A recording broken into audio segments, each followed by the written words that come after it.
మేము 8 సీట్లలో గెలిచాము. మరొక 6-7 సీట్లలో సెకండ్ ప్లేస్లో వచ్చాము. ముఖ్యంగా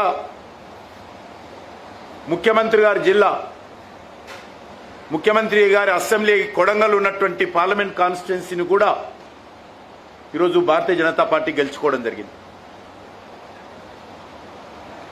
ముఖ్యమంత్రి గారు ఆ జిల్లాలో అనేక రకాల బెదిరింపులు, మా అభ్యర్థి డీకే అరుణ గారి పైన వ్యక్తిగతమైనటువంటి మరి అన్పార్లమెంటరీ లాంగ్వేజ్తో ఆమెను విమర్శించడము,